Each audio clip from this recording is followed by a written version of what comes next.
আসসালামু আলাইকুম। আমরা বাঙালি হিসাবে স্বভাবতই খুবই হিংসুটে, তারপর স্বার্থপর স্বভাবের হয়ে থাকে সবাই। কারণটা বলি, কারণ হচ্ছে আমরা কেউ একটা এখনকার যুগে ভালো কাজ করলো কিংবা মন্দ কাজ করলো, আমরা তা হচ্ছে ভালো মন্দ সত্য মিথ্যা দিয়ে বিচার করি না। এখন আমরা বিচার করি কিভাবে? আমরা বিচার করি হচ্ছে এটা আমার জন্য কতটুকু লাভজনক বা আমার কতটুকু উপকারী, আমার পছন্দ হয়েছে কি না সেটার উপর। আমার যদি পছন্দ হয় সেটা যে কাজেই হোক সেটা হচ্ছে ন্যায় কাজ, ভালো কাজ। আর যদি সেটা আমার অপছন্দের হয়ে থাকে, না এটা অন্যায়, এটা কেন করলে, এটার উপর হাজারটা প্রশ্ন করবে। অসৎ কাজ কাজ করুক কেউ, কেউ অন্যায় কাজ করুক, সেখানে কেউ একটা প্রশ্ন করবে না। প্রশ্ন করবে যখন, না এই তো আমার এটা পছন্দ হচ্ছে না, এটা কেন আমার মতো হলো না।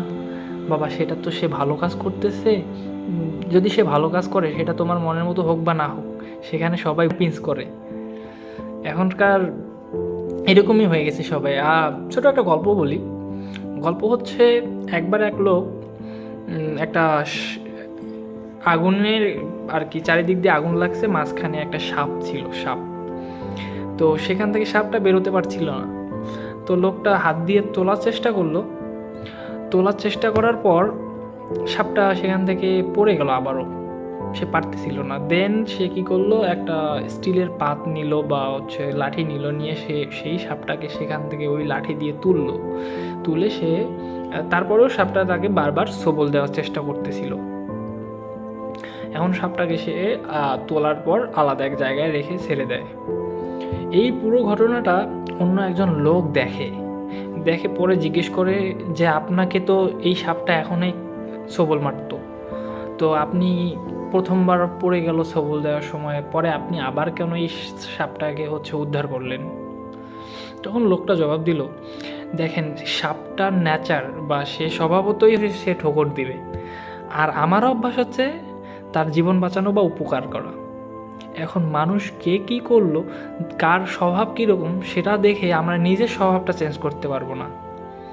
আমাদের যেরকম স্বভাব, আমার স্বভাব যদি হয় কারো উপকার করা, অবশ্যই অন্যের উপকার করব, ভালো কাজ করব।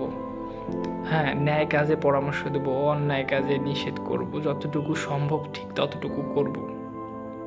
অন্যের কাজে পিঞ্চ করা, গুঁতা মারা, এসব অভ্যাস খুবই খারাপ, খুবই খারাপ, যা অবশ্যই সকলের বিরত থাকা উচিত।